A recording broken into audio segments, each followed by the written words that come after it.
Muy buenos días a todo nuestro equipo de aquí de la Dirección General de Bibliotecas y Servicios Digitales de Información y también algún público que aquí nos acompaña a esta presentación muy importante de la cartilla de buenas prácticas enfocadas a poblaciones LGTBIQ y más. Esto es muy importante, yo creo que es un gran esfuerzo también, la verdad, de la coordinación que está a cargo de estos, de Derechos Humanos e Igualdad de la Oficina de la Abogacía General de la UNAM. Considero que es un esfuerzo, la verdad, importante y agradecemos mucho a la licenciada Daniela Correa Rejón, coordinadora de Derechos Humanos e Igualdad precisamente de esta oficina de la Abogacía General, a Gabriela Vázquez Santiago, coordinadora de Derechos Humanos e Igualdad también de esta oficina. Muchas gracias por su tiempo, por compartir con nosotros pues esta cartilla, que la verdad es muy importante y tenemos que ir difundiendo entre nuestra comunidad, tanto de personal como comunidad usuaria, para poder también tener un lenguaje inclusivo, entender esta nueva terminología, porque pues en eso estamos. Como sabemos, siempre en todas las épocas surgen nuevos términos, hay que entender, hay que saber usarlos correctamente, precisamente para establecer una buena comunicación con todas las comunidades, especialmente en espacios como una biblioteca donde tenemos una diversidad de público usuario.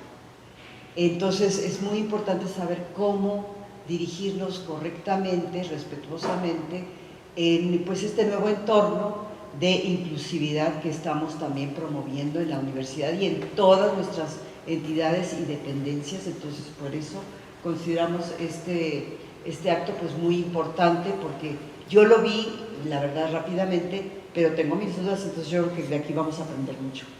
Muchísimas gracias.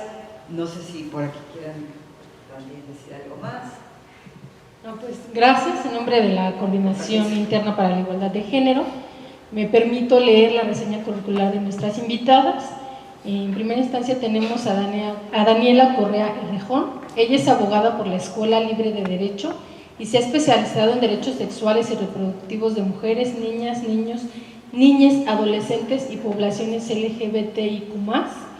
Fue auxiliar de investigación en el Instituto de Justicia Procesal Penal y directora de área de litigio estratégico y gestión de la organización Litigio Estratégico en Derechos Sexuales y Reproductivos, en donde proporcionó atención y representación legal a las niñas, niños y adolescentes trans, mujeres, personas de géneros no normativos, familias diversas y poblaciones LGBT+, víctimas de discriminación ante autoridades jurisdiccionales y administrativas, principalmente para el reconocimiento legal de la identidad de género, acceso al matrimonio igualitario y reconocimiento de la filiación para familias homoparentales y lesbomaternales principalmente. Participó en el litigio estratégico para el reconocimiento de la identidad de género de una niña trans por primera vez en el procedimiento administrativo de la Ciudad de México. Asimismo, ha participado en diversos conversatorios, tales como la Jornada LGBT+, Identidad, Amor y Sexualidad, del Museo de Memoria y Tolerancia, en el conversatorio de reconocimiento legal de la identidad de género en niñas, niños y adolescentes, en el marco del lanzamiento en México del cuento La niña que no veían, cuento infantil sobre una niña transgénero, del escritor Gastón Rosa, organizado por Jauría Trans, del Centro Cultural Bordel y la Mesa de Diálogo Las Morras con las Morras, organizado por la Defensoría de los Derechos Universitarios, Igualdad y Atención de la Violencia de Género. Ha colaborado en la integración de la información de los protocolos de atención a la violencia sexual para operadores y de transporte público, colectivo y políticas de Torreón, de Coahuila, de la ONU Mujeres. En la universidad ha colaborado como proyectista en el Tribunal Universitario, proporcionó atención a víctimas de violencia de género y posteriormente en la Defensoría de los Derechos Universitarios, Igualdad y Atención de la Violencia de Género de la UNAM. Actualmente es la coordinadora de los Derechos Humanos e Igualdad en la Oficina de la Abogacía General de la UNAM. Bienvenida, Daniela. Gracias. Y Gabriela Vázquez Santiago, es licenciada en Derecho por la Facultad de Derecho de la UNAM, cuenta con la especialidad en Derecho de la Propiedad Intelectual por la UNAM, ha desempeñado profesionalmente en el sector público así como en el privado, donde ha colaborado con temas relacionados con materia civil, propiedad intelectual y derecho administrativo. Fue abogado auxiliar en la Dirección General de Asuntos Jurídicos de la UNAM y actualmente forma parte de la Coordinación de Derechos Humanos e Igualdad de la Oficina de la Abogacía General. Bienvenida, Gabriela, y bueno, muchas gracias, y quedan los micrófonos en manos de ella. Muchas gracias, Silvia. Pues muy buenos días a todas, todos. Gracias a la doctora Ramírez Leiva por el espacio y la oportunidad de permitirnos acercarnos a ustedes el día de hoy y compartirles un poco sobre la cartilla, de qué va y cómo podemos utilizarla.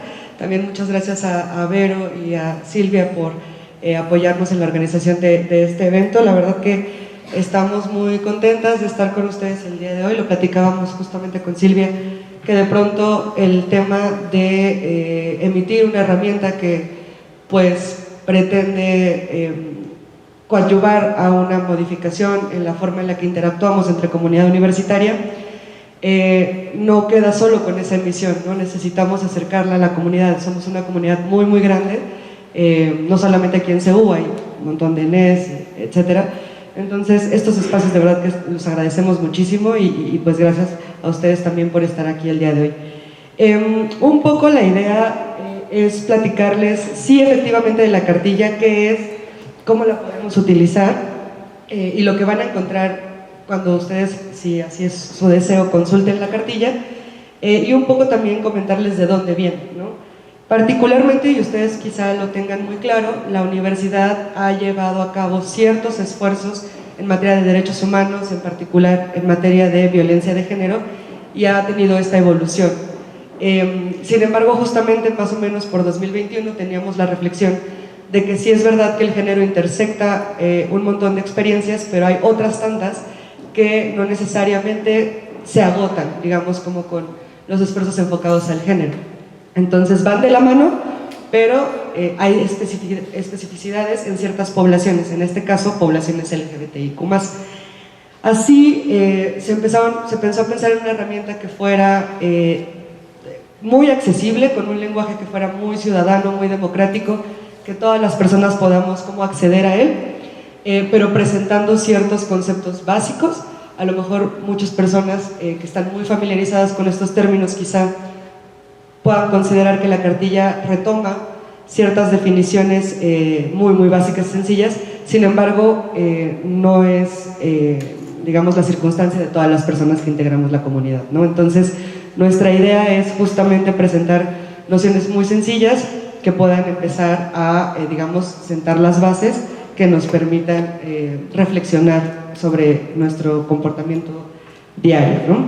En la cartilla vamos a justamente encontrar algunas experiencias LGBTIQ+, no todas. Aquí se retomaron quizá las mayor representatividad tienen en la universidad con base en la encuesta que la Coordinación para la Igualdad de Género trabajó el año pasado, pero digamos son algunas que son como digamos las que más aparecen en esta encuesta, ¿no? Hay un montón de experiencias más, por ejemplo aquí tenemos la bandera del orgullo LGBT, que es la de colores, la del orgullo lésbico, el orgullo gay, la pansexual, la intersexual, el orgullo trans, no binaria, queer, y algunas otras banderas como la de género fluido, asexual, bisexual y orgullo de bisexual, pero estas no son todas las experiencias de poblaciones de la diversidad sexogenérica, ¿no? Solo son algunas. Le voy a ceder la palabra a Gaby, y antes de cedérsela quisiera compartirles que efectivamente ahorita platicamos de los conceptos básicos, pero también es de nuestro interés compartirles un poco sobre cómo esta evolución de la lucha por los derechos de las poblaciones LGBT, y tiene su finalidad, o sea, pueden llegar a pensar como, bueno, una clase de historia, pero en realidad es importante ver cómo estos derechos que las poblaciones heterosexuales dan por hecho, dan por sentado, han tenido que ser una lucha constante de las poblaciones LGBT para reconocérseles, ¿no? Entonces, nos parece importante compartirlo con ustedes para que también entremos como a esta reflexión.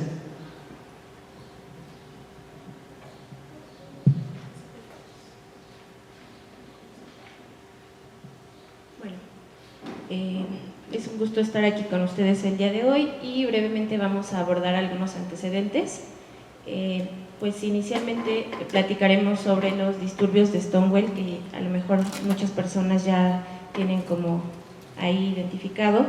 Pues resulta que en los años 60 en Estados Unidos pues hubo un movimiento que empezó a raíz de una redada que se llevó a cabo por policías en un bar de Stonewall, y a partir de ahí esto ocasionó que se suscitaran diversos movimientos, manifestaciones, pues inconformándose por estas acciones violentas que se daban en contra de las personas que pertenecían a la diversidad sexogenérica. Entonces, bueno, a partir de ahí, esto fue como un hecho, no fue a lo mejor el primer acontecimiento relevante, pero sí fue un hecho que marcó como un antes y un después, y a partir de ahí comenzó a pues llevarse la Marcha del Orgullo en diversos países. Y bueno, también tenemos como otro antecedente importante, que en 1990 la Organización Mundial de la Salud eliminó la homosexualidad de su lista de enfermedades en el documento CIE-10, que bueno, existen dos documentos que son como los que básicamente contienen pues este listado, digamos, de enfermedades, y uno de ellos es el CIE-10, en el que en el año de 1990 se eliminó la homosexualidad. Luego, en el 2018, sale de la lista de enfermedades mentales la transexualidad, y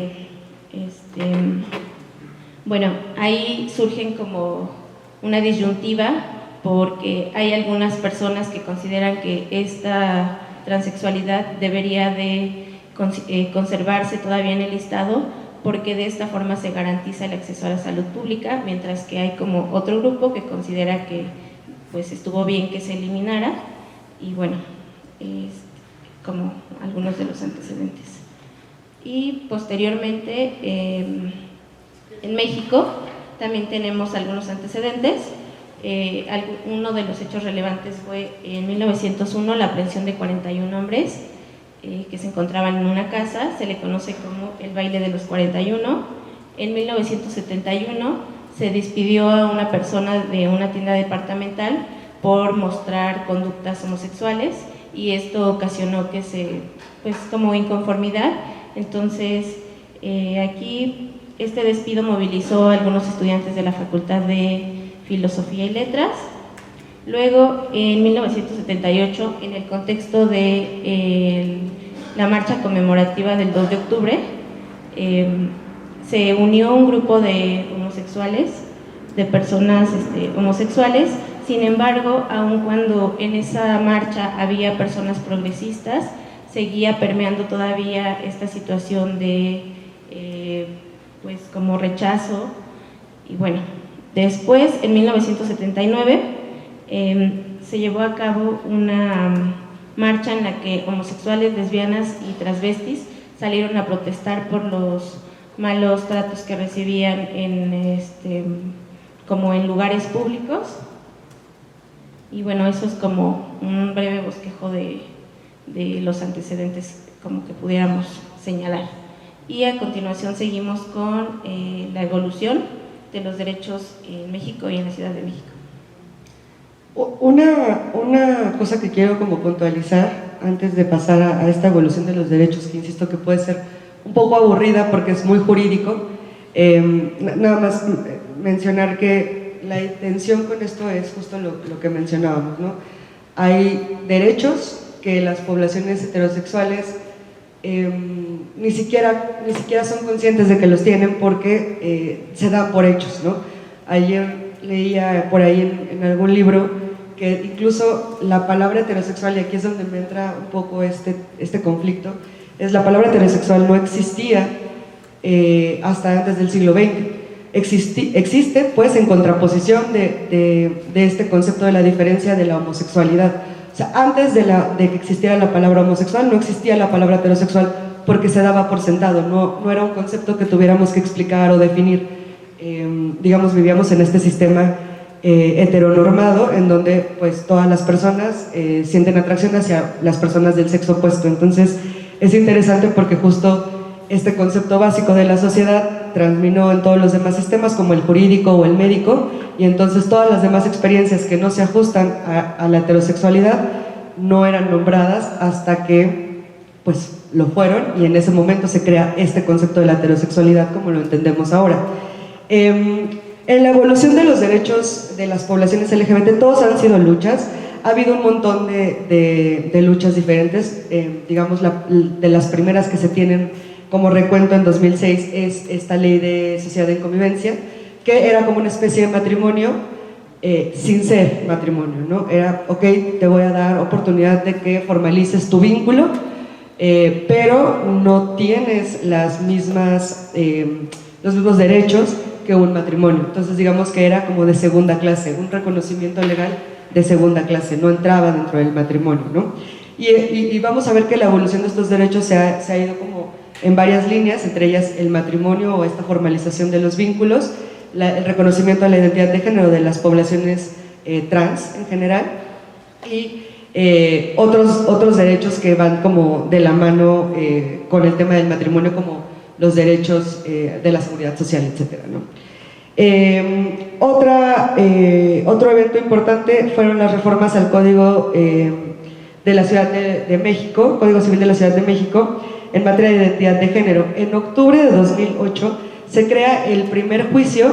Tiene un nombre súper largo que, bueno, ya de por sí es complicado, pero este juicio es, digamos, una especie de jurisdicción voluntaria, es decir, yo voy ante un juez a que el juez reconozca mi identidad de género. Entonces, lo platicábamos en alguna otra charla, es una persona trans que, ahorita platicamos de los conceptos, pero una persona trans que le asignaron un sexo masculino, pero se identifica con el género femenino, tiene que ir con una tercera persona totalmente ajena a ella a que le reconozca su identidad de género, ¿no? Entonces, ahí como nada más la reflexión es pensar que si aquí una persona cisgénero, es decir, yo por ejemplo me considero soy una persona cisgénero porque me asignaron el sexo mujer y mi identidad de género es mujer. Yo me siento cómoda cuando me veo en el espejo y tengo esta identidad de género interiorizada de mujer.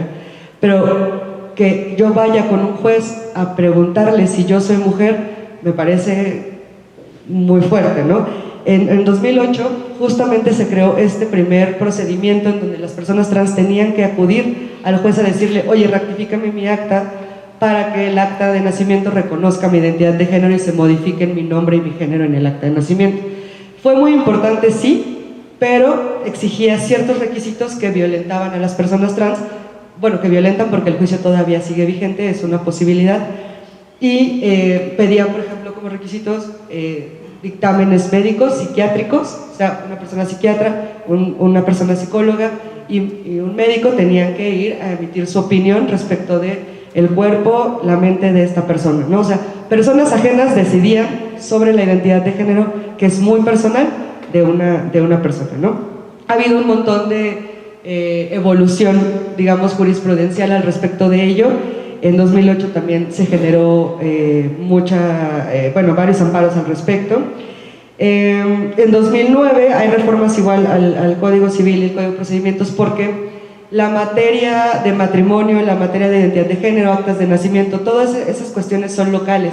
Es decir, la Ciudad de México puede regularlas al interior de la Ciudad de México y las entidades federativas lo hacen de la misma forma. Entonces, por eso es que para ciertos temas la Ciudad de México ha sido como punta de lanza, cuando hay otros estados que no reconocen, bueno, ya no, pero había estados que no reconocían el matrimonio igualitario, porque cada entidad federativa podía regular la forma en la que, digamos, se organizaba como su propia sociedad, ¿no? También, bueno, en 2011 está la reforma esta muy importante de derechos humanos que cambió todo el paradigma de cómo los entendemos y modificó un montón de cuestiones al respecto, que es, digamos, no está enfocado a poblaciones LGBT, pero que ha sido pieza fundamental para la reflexión al respecto de los derechos de las poblaciones o el reconocimiento de estos derechos. En 2014 la Suprema Corte determina la anticonstitucionalidad del artículo 84 de la Ley del Seguro Social, que excluía implícitamente el acceso a las parejas del mismo sexo. Es un poco lo que les comentaba. Ya había oportunidad de reconocimiento legal de un vínculo entre personas LGBT, pero no tenían todavía ciertos derechos que se les reconocen a las parejas heterosexuales. Entonces, esto ha sido una lucha, insisto, y lo digo así, es una lucha de las poblaciones porque se ha ido, digamos, litigando ante la Suprema Corte para poder obtener este reconocimiento, ¿no? En 2015, retomamos con el tema de las personas trans, en 2015, después de igual un montón de luchas de poblaciones trans específicamente, se modifica el Código Civil de la Ciudad de México para regular el trámite, ahora es, digamos, un procedimiento administrativo para el reconocimiento de la identidad de género ante el registro civil directamente. O sea, ya no vas con el juez, le dices, oye, sí, soy así, yo soy esta persona, y el juez dice, sí, te autorizo, que yo te reconozco que sí eres esta persona, entonces tu registro civil modifica el acta de nacimiento. No, ahora a partir de 2015 la persona iba directamente con el registro civil a decirle, oye, yo soy tal persona, estos son mis documentos y necesito una rectificación de acta para que me reconozcas mi identidad de género.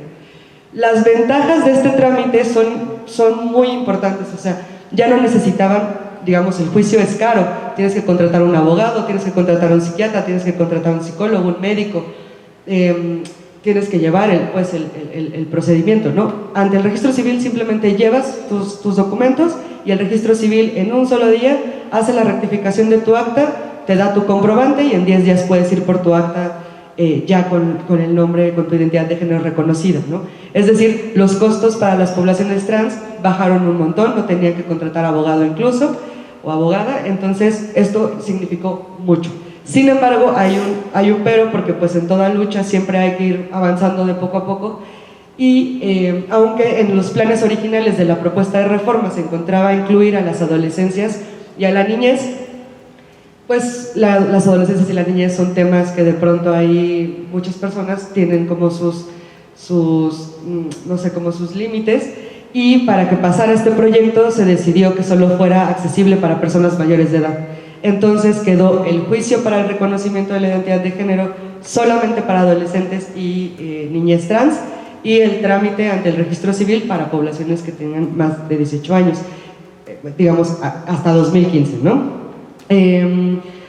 Ha habido mucha evolución. En 2015 igual la Suprema Corte determinó que los matrimonios tienen el mismo derecho a ser considerados para la adopción, imagínense, o sea, hasta 2015 más o menos había un esbozo de reconocimiento de que las personas del mismo sexo en pareja podían adoptar, ya no dijéramos tener hijos, meternos en técnicas de reproducción asistida, etcétera, ¿no? Estábamos empezando ahí.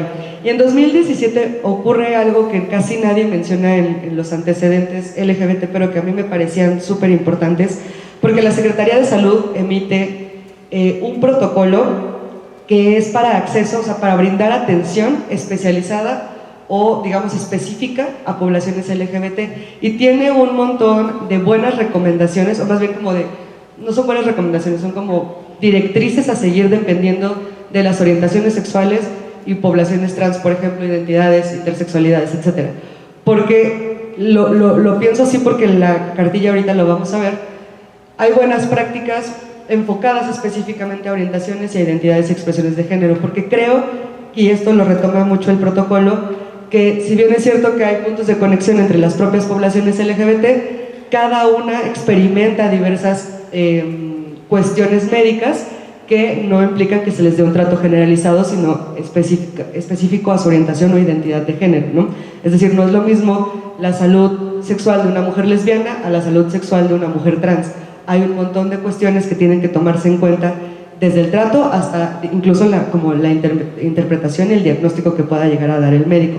Pero este es un documento muy importante por lo que les decía, o sea, al final los conceptos de heterosexualidad insertos en todos los demás sistemas como el médico, empieza a abrir espacio, digamos, o se empiezan a ganar estos espacios para que también las poblaciones LGBT inserten sus necesidades, sus conceptos en otros sistemas como el médico.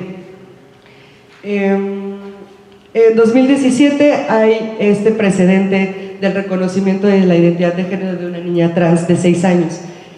Un poco lo que les decía, el trámite ante el registro civil se quedó solamente para poblaciones mayores de 18 años y entonces, ¿qué pasaba con las niñas? Tenían que seguir sometiéndose al juicio, a dictámenes médicos, psiquiátricos, etcétera. Y entonces hubo una familia que dijo, no, yo no quiero que mi hija pase por esta situación.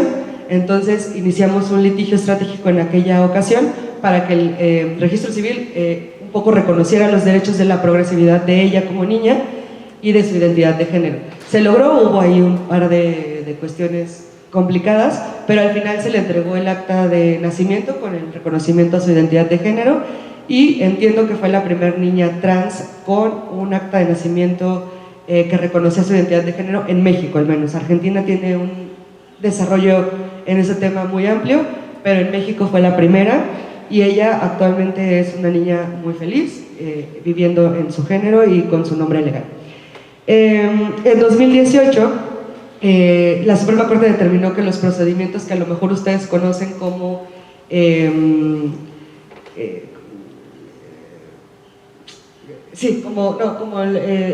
nombre correcto son esfuerzos para corregir la orientación sexual e identidad de género. Sí, pero quizá lo conozcan como terapias de conversión.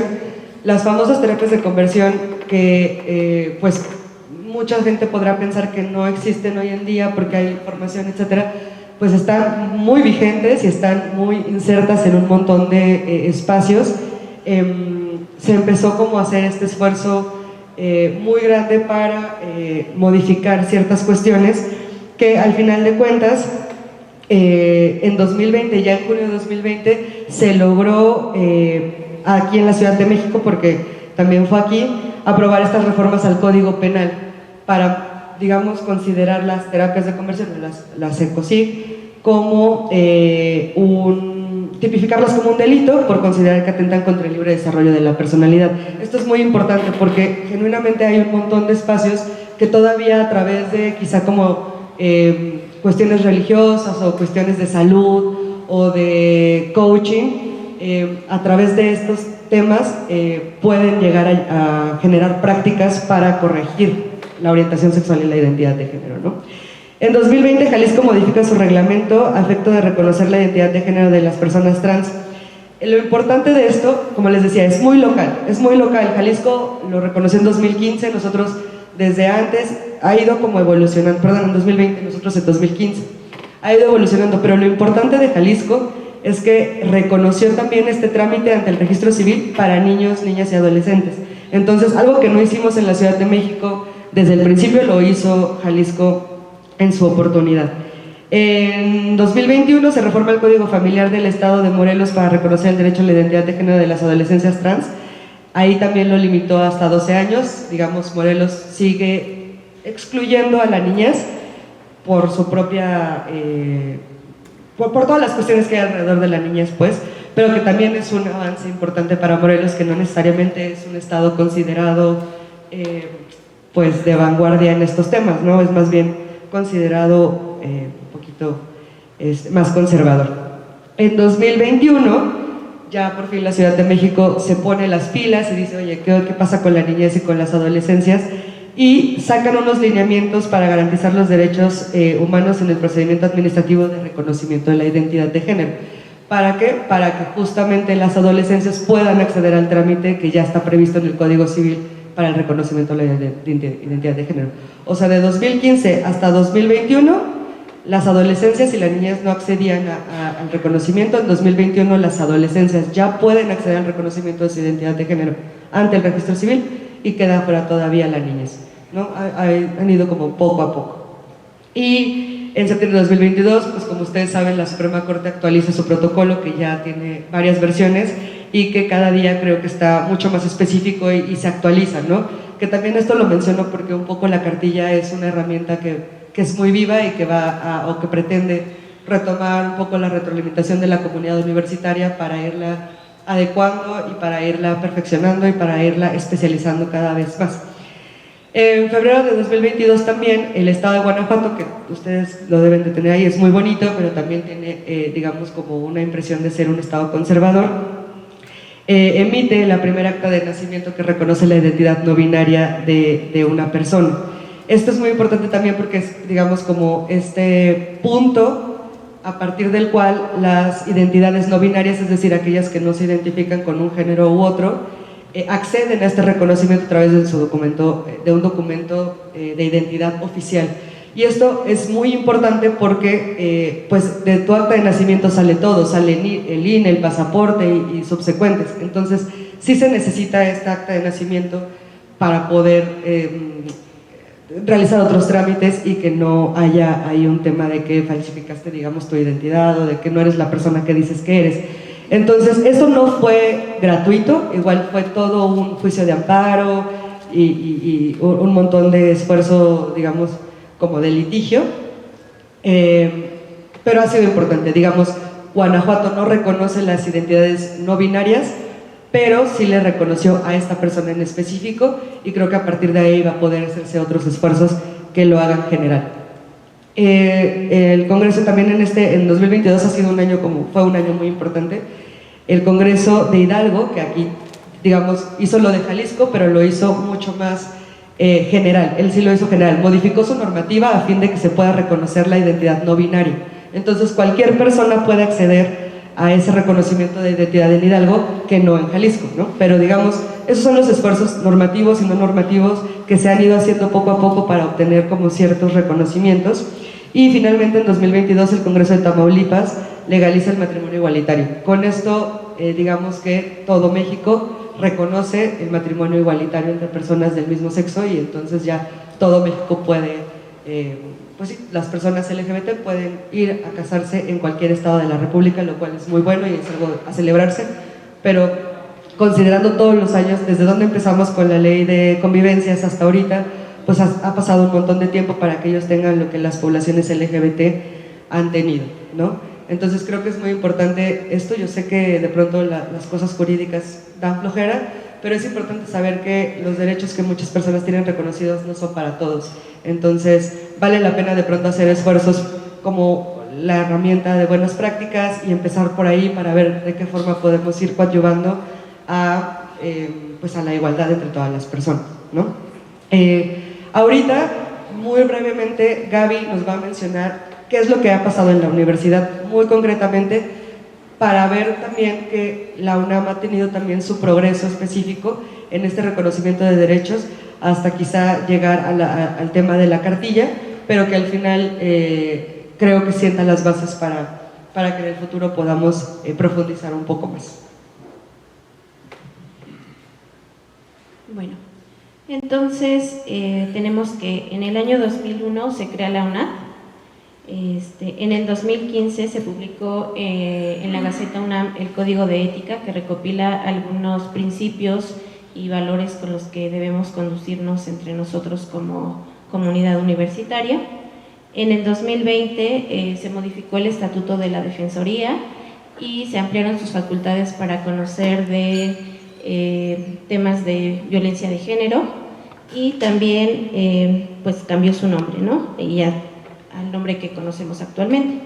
En el 2020 se creó la CIGU, que bueno, es la Coordinación para la Igualdad de Género, y bueno, a través de la transversalización de la política contribuye con este fomento a la igualdad sustantiva que pues todos tendríamos que alcanzar por lo menos en la universidad, ¿no? Y bueno, tenemos también otros esfuerzos institucionales, como en 2017 se emitió por la Defensoría la Guía de Derechos y Deberes de los Estudiantes. En 2018 se inauguró un baño neutro. Actualmente ya contamos con varios. Pues recientemente la Escuela Nacional de Trabajo Social y en días subsecuentes también la FES Aragón va a inaugurar algunos. Y bueno, tenemos también que en 2019 la DGAE dio a conocer un trámite a través del cual reconoce la identidad de género, pero bueno, este es un trámite en el que, bueno, que se puede solicitar a DGAE, pero debe estar previo ya el trámite pues legal, digamos. Entonces, una vez que ya contamos con el acta de nacimiento y los documentos como que nos reconocen con esa identidad de género, entonces podemos acudir aquí a la DGAE para que pues, nos hagan el trámite. Y bueno, en 2020 la SIGU puso en marcha el programa de diversidades y de disidencias sexogenéricas, y en 2021 y 2022 se llevó a cabo la primera consulta universitaria sobre condiciones de igualdad de género de la comunidad LGBT en la UNAM. Y bueno, esta primer consulta es importante porque muestra como un panorama general de cómo se viven las disidencias sexogenéricas aquí en la UNAM. Y en el año 2023, pues bueno, ya tenemos ahorita la cartilla, y bueno, pues la cartilla, como de manera general, retoma algunas acciones que cotidianamente a lo mejor reproducimos, que muchas veces están cargadas de estereotipos, y bueno, propone alternativas. Bueno, a través de estas prácticas muchas veces vulneramos, a veces sin conocerlo o sin saberlo, vulneramos derechos, y bueno, entonces en esta cartilla se proponen algunas alternativas, digamos, amigables de cómo abordarlas, y bueno, pues siempre desde el respeto y la empatía. Justamente esto que dice Gaby.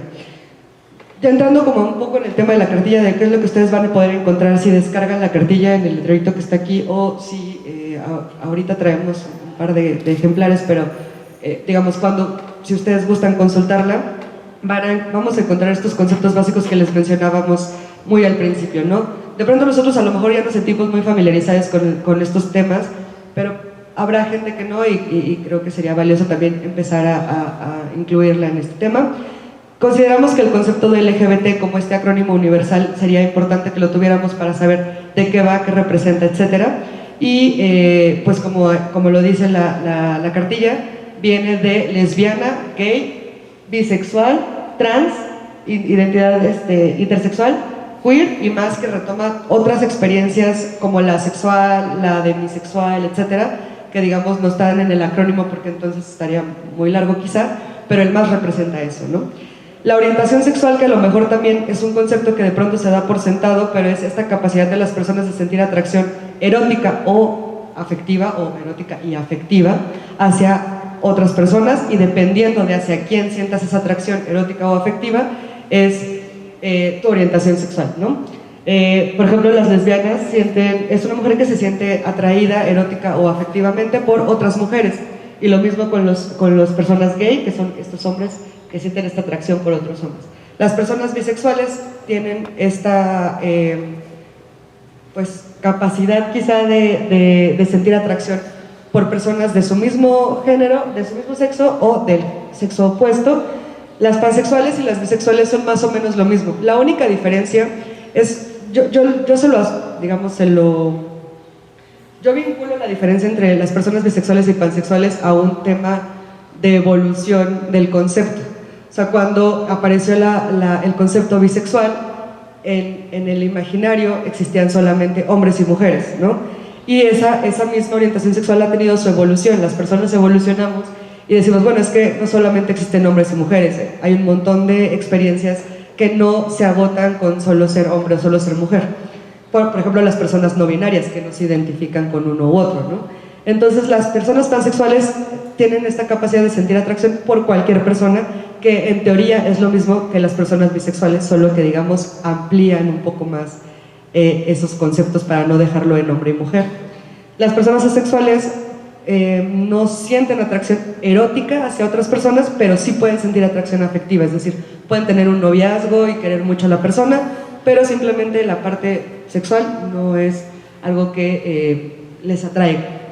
Y la heterosexualidad la decidimos dejar por lo que les comentaba hace un momento, ¿no? Esta palabra no existía hasta que existió en contraposición a la palabra homosexual. Entonces, me parece que tiene un significado interesante el hecho de que no existiera hasta la existencia de poblaciones LGBT.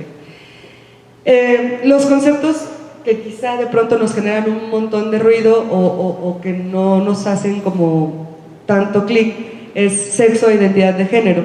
El sexo, digamos que son estas características biológicas que asigna el médico con una percepción visual del bebé que están haciendo en ese momento. O sea, nace el bebé, lo ve y dice, bueno, creo que tiene vulva, entonces es mujer. Y a partir de ese momento, todos los roles de género y todos los estereotipos y todas las expectativas que la sociedad tiene de las mujeres, digamos, pasan en paquete a esa bebé, ¿no? Lo mismo con los hombres. Justamente las personas intersexuales vienen a romper esa creencia o ese pensamiento que dábamos por sentado, porque pues tienen características sexuales que son variables a las comúnmente asignadas para los sexos hombre y mujer. Es decir, tienen características sexuales gonadales, genitales, cromosómicas, etcétera, que no se ajustan a hombre o mujer.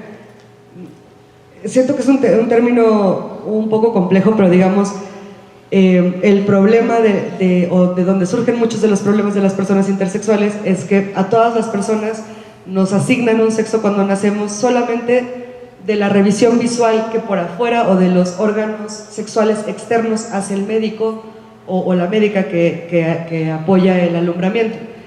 Sin embargo, como todas estas características, también tenemos características internas que no son revisadas nunca. Entonces hay personas intersexuales a las que les asignan el sexo, por ejemplo, mujer, y conforme van creciendo, su propio cuerpo va teniendo expresiones del sexo hombre, y entonces ahí es donde de pronto empiezan a hacer revisiones médicas más profundas para identificar que es una persona intersexual y no una mujer, ¿no?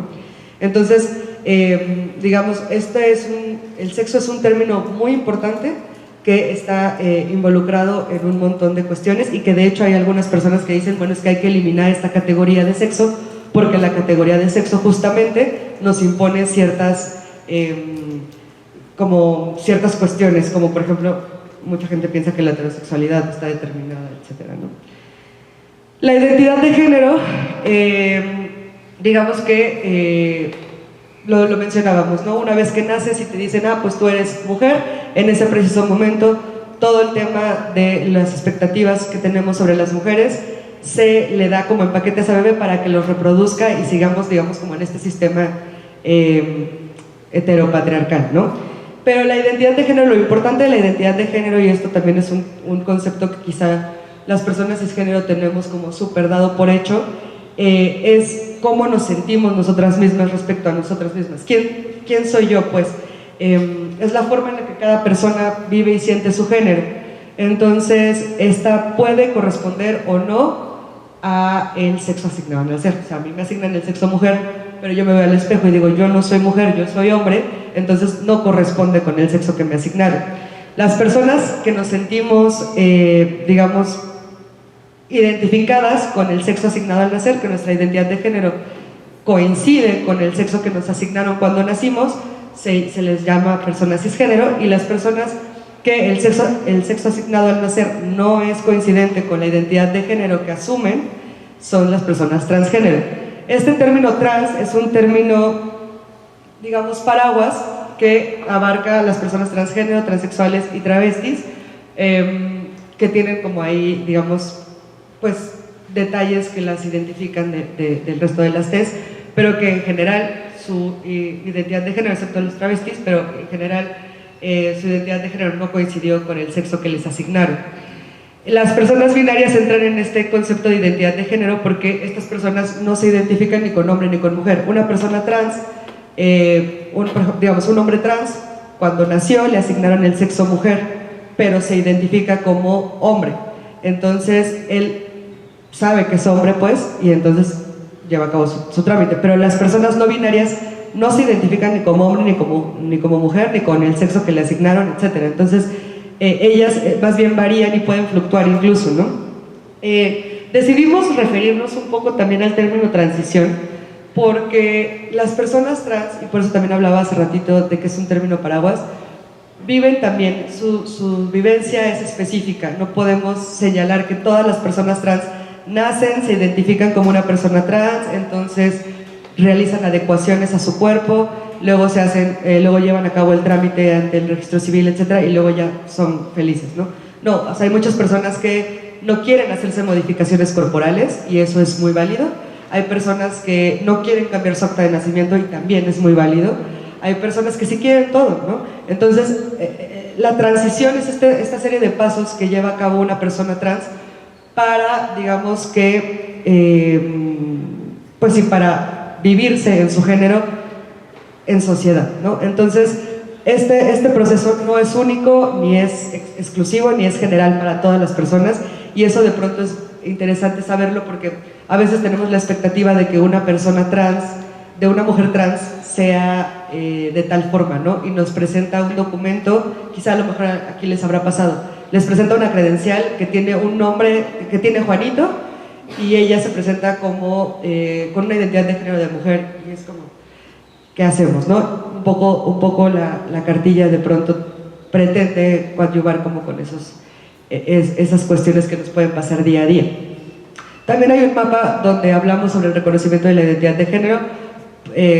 Podrán darse cuenta o verificar cuáles son los estados que ya tienen estas modificaciones y cuáles son estados que tienen este reconocimiento, pero a través de un proceso jurisdiccional, no necesariamente normativo. Y finalmente, otro término que consideramos muy importante y que va de la mano con el ejemplo que poníamos hace ratito es el término de la expresión de género. O sea, la identidad de género es quién soy yo, es una cuestión interna, cómo me percibo a mí mismo y cómo vivo y siento mi propio género. Y la expresión de género es cómo lo proyecto a los demás, a la sociedad. Entonces, todos y todas tenemos una expresión de género, ¿no? Yo, por ejemplo, me gusta pintarme el cabello, o sea, tengo tatuajes, lo que ustedes quieran. Cada persona tenemos una expresión de género y es importante saberlo porque adicionalmente, pues, puede no coincidir con la identidad de género de una persona, ¿no? Y finalmente la expresión de género tampoco va a influir en lo que es una persona. Podría yo estar vestida de forma diferente, o bueno, podría estar vestida tal cual, con el cabello pintado, y eso no significa nada, ¿no? En realidad, a esos estereotipos que de pronto le ponemos a las personas que tienen tatuajes, solo es su expresión de género y no significa que sea buena o mala persona, simplemente tiene tatuajes, pues. Decidimos poner dos digamos, diapositivas que consideramos importantes porque de pronto los conceptos tan teóricos sí nos parecen importantes, pero de pronto a mí me hace más fácil, o sea, me hace más fácil visualmente entender el concepto.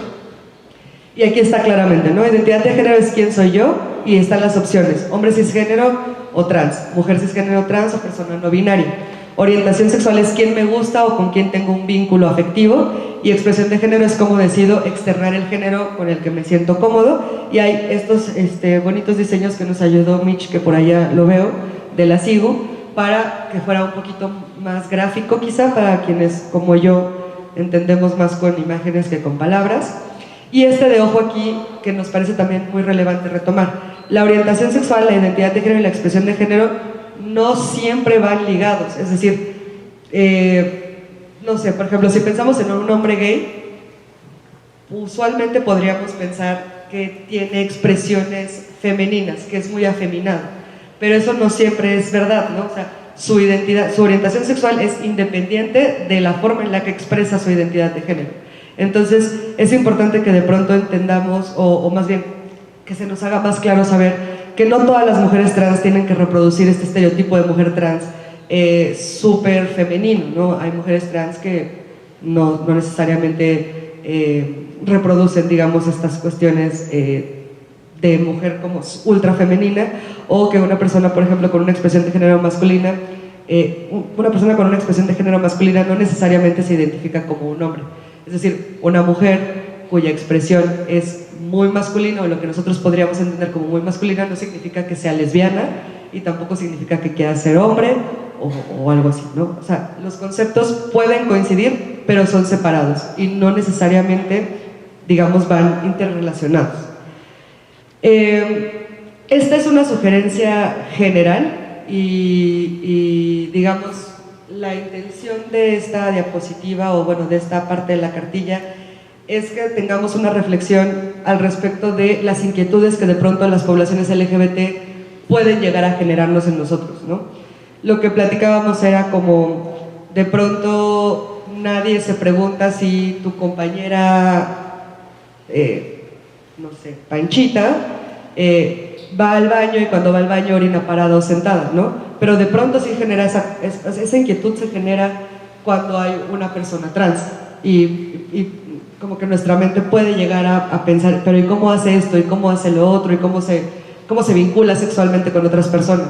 Entonces, esas cuestiones que de pronto pueden llegar a aparecer como en nuestra mente, en nuestra inquietud, no es que esté, digamos, no es que sea malo preguntarle a las poblaciones LGBT sobre ciertas cosas, pero creo que hay temas privados de la vida privada y de la esfera privada de las poblaciones LGBT y de todas las personas que estamos aquí y del mundo en general, que no nos metemos, ¿no? O sea, nadie le pregunta a su compañera Panchita si fue al baño y orinó parada o sentada o cómo. Entonces, la sugerencia acá es, si tú tienes una inquietud respecto a una persona LGBT en general, y antes de hacerla reflexionas si esa misma inquietud la tendrías de una persona heterosexual. Si la respuesta es sí, sí tendría la misma pregunta, probablemente sea una pregunta que puedas hacer, pero si realmente no tienes esa inquietud respecto de una persona heterosexual, quizá valdría la pena reflexionar previamente por qué tenemos esa inquietud respecto a la vida privada de una persona LGBT. Insisto, esto no significa que no podamos preguntar, ¿no? De hecho, una de las buenas prácticas es justamente preguntar a poblaciones trans, oye, ¿cuál es tu nombre? ¿Cuáles son tus pronombres? ¿No? Eso está bien, pero digamos de la vida sexual o de cómo funciona su cuerpo o de si se hizo modificaciones corporales, ya estaríamos invadiendo pues esferas privadas que esa persona solo compartirá cuando se sienta en un espacio cómodo o cuando lo quiera, igual ni lo quiere nunca y no lo comparte. Pero es importante que reflexionemos esto porque entonces podemos ahí quizá distinguir si estamos vulnerando o quizá teniendo una actitud que discrimina, etc., ¿no? Y finalmente, y con esto retomo un poco lo que platicábamos hace rato sobre este protocolo de salud, nosotros también consideramos que las poblaciones LGBT en general tienen puntos de contacto de lucha, en general, ¿no? El matrimonio igualitario, un montón de cosas. Pero ciertamente las experiencias de las lesbianas no son las mismas que las experiencias de los hombres gay, etc. Entonces, en este primer ejercicio de cartilla, lo que decidimos fue presentarles buenas prácticas en 3 categorías: generales para todas las poblaciones LGBT, de orientaciones sexuales y de identidades y expresiones de género.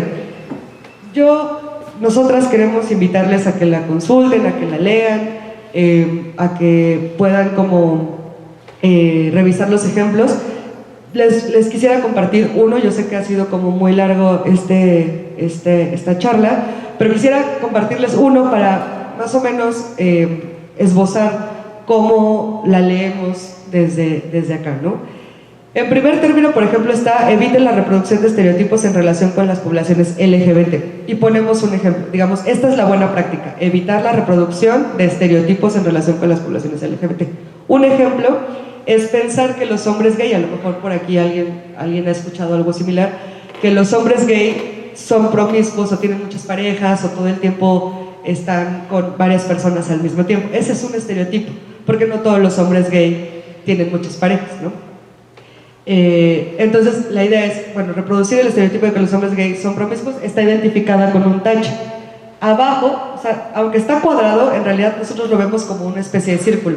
Después de la mala práctica viene: es importante no asumir que un hombre gay o una persona LGBT tiene una vida sexual irresponsable, porque además como la palabra promiscuo pareciera que se le da este valor como de eres una persona irresponsable con tu vida sexual, ¿no?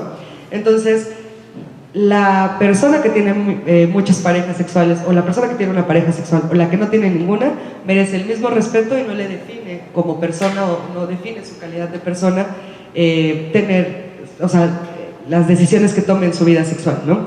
Entonces explicamos abajo que es importante no asumir esto porque no determina si es una persona buena o mala. Y finalmente, si lo hacemos como en circulito, arriba está lo que nosotros propondríamos, las alternativas que proponemos para quizá abordar esta práctica desde una perspectiva mucho más empática, que es reconocer que cada persona, no solamente las poblaciones LGBT, todas las personas pueden vivir su sexualidad de manera libre. Entonces, sí es cuadrado, quizá porque no lo diseñamos de otra forma, pero en realidad la lectura, la sugerencia es que sea circular para ir entendiendo por qué la mala práctica es una mala práctica y después leer la que consideramos puede ser una forma mucho más empática de abordar ciertas situaciones. Hay varias para orientaciones sexuales, hay varias para identidades y expresiones de género. De verdad les invitamos a consultarla y a que nos hagan saber qué opinan. Pero digamos que la cartilla tiene esta finalidad previa. Es importante mencionarles una cosa antes de cualquier otra cosa, que es, la cartilla es una herramienta que sí pretende coadyuvar con la forma en la que nosotros como comunidad interactuamos con nosotros mismos, ¿no? Pero digamos, es un documento orientativo, no es vinculante, no ha pasado por el proceso legislativo previsto en la normativa universitaria. Entonces, digamos que apela a, digamos, como las decisiones que cada persona integrante de la comunidad universitaria tome, y pretende justo como coadyuvar a esa reflexión individual y colectiva también de las personas, ¿no? Pero tiene la finalidad de prevenir, es como una acción preventiva de sensibilización. Sin embargo, pues como lo sabemos, pues hay todos los días hay interacciones violentas, hay discriminación, hay un montón de violencias. Entonces no quisimos dejar pasar la oportunidad de mencionar qué se puede hacer ante la vulneración a derechos humanos, específicamente en este caso a poblaciones LGBT. Y lo que mencionamos acá es que, si bien es cierto que la cartilla no necesariamente es, bueno, no es vinculante, pues, no es vinculante ni legislación universitaria, ya existe dentro de nuestra normativa universitaria artículos que pueden, digamos que lo reconocen, ¿no? Que es el Código de Ética y el Estatuto General de la UNAM. Ahí ya están recogidas las conductas, ¿no? Hay que estirar la liga, hay que interpretarla, pero ahí ya están. O sea, estas conductas sí son sancionables en la universidad, y sí las personas pueden acercarse a la Defensoría de los Derechos Universitarios, Igualdad y Atención de la Violencia de Género, para formalizar sus quejas y que las autoridades inicien los procedimientos correspondientes de acuerdo a la normativa. Entonces, esto es muy importante para nosotros, para que, digamos, pues sepamos, la comunidad sepa que puede hacer, pues puede inconformarse pues de un acto de discriminación o de violencia directamente con la Defensoría, y las autoridades universitarias podrán entrar y determinar lo que corresponda de acuerdo a sus facultades. Y listo, pues nada más me queda como pues agradecer de nueva cuenta a todos, a todas y a todos por estar acá, y si hay dudas o algún comentario, con todo gusto, nosotros felices. Muchas gracias.